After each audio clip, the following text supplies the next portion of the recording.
Kolkata style chicken biryani খাদ্য নয়, এটা বাঙালির আপামর আবেগ।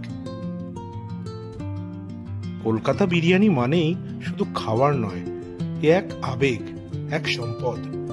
দেশের জিডিপি বাড়ুক না বাড়ুক, কিন্তু শিয়ালদা থেকে এসপ্ল্যানেড প্রতিদিন হাজার হাজার প্লেট বিরিয়ানি বেচা কেনা বেড়েই চলেছে। দেশ চলুক নাই বা চলুক, কিন্তু পেটের ভেতর বিরিয়ানি ঠিকই চলছে।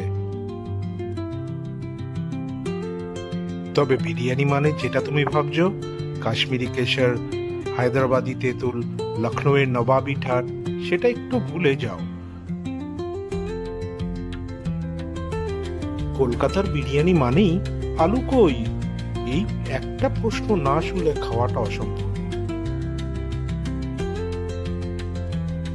চিকেন থাকুক নাই বা থাকুক, দুটো জিনিস চাই, একটা সুবাসিত বাসমতি চাল আর একটা রাজকীয় সাইজের সেদ্ধ আলু, যেটা দেখলে মনে হবে এই চাঁদে চলে গেলাম, আবার টুক করে ফিরে এলাম। কিছু লোক আছে যারা বলেন আলু দিয়ে আবার বিরিয়ানি হয় নাকি, ওদের সাথে সম্পর্ক রাখার দরকার নেই, এদের এক্সট্রা টমেটো দিয়ে ঝাল পেঁয়াজি খাওয়ানো উচিত, সেটাও আলু ছাড়া।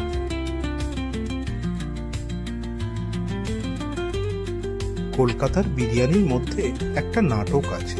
প্রথমে আসবে ধোঁয়া, সেই হালকা গন্ধে নাক অব্দি প্রেমে পড়ে যাবে।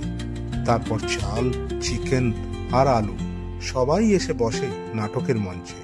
চিকেনটা বেশ নরম, যেন সদ্য প্রেমে পড়েছে, আর আলুটা, ওটা একেবারে অভিমানী প্রেমিক, চুপচাপ বসে আছে, কিন্তু একবার মুখে নিলে বিস্ফোরণ ঘটাবেই। শেষ কথা, কলকাতার বিরিয়ানি মানেই শুধু খাওয়া নয়, এটা একটা সম্পর্ক, একটা ঐতিহ্য।